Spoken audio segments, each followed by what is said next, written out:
Good evening. There's been much discussion about the transition of high school athletes to the senior levels, with much of the discussion centering around football and the track and field. In a very candid interview on Hits 92 FM's Girls Sports Club this week, captain of Montego Bay United Football Club, Dwayne Ambersley, expressed concern about the level of passion and commitment of some of the prodigies of high school football to the National Premier League. Ambersley's concern comes against the background of increased calls for young players to be injected in the nation's top-flight league as they improve their craft and possibly make way into the national senior program. But the senior player feels that some of these players lose their passion and commitment once they take off the high school gear. Kamal Malcolm and Marvin Morgan of Arnett Gardens FC, who both represented separate winning St. George's College team, also speaking on Girls Sports Club, revealed that moving from high school football to the National Premier League can be a letdown. Imagine, they said, playing for months before hundreds of passionate fans, exuberant sponsors and media as you parade your skills, and then move into a league that does not pull in mass spectator appeal.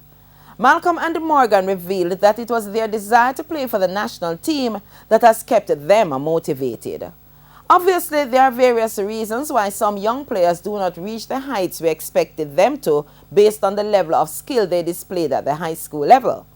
Among those reasons would be the difference between playing among your peers and the increase in workload when you train in a club structure.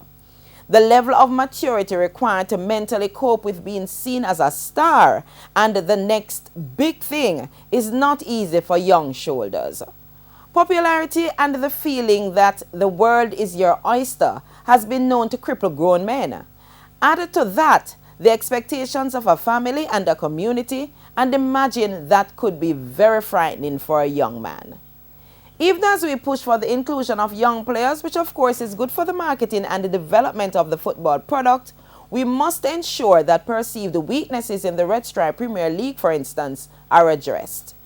Coaches must also ensure that boys growing into men are not just equipped physically to play the game on the field, but they must also be equipped mentally and emotionally to cope with what the game brings off the field.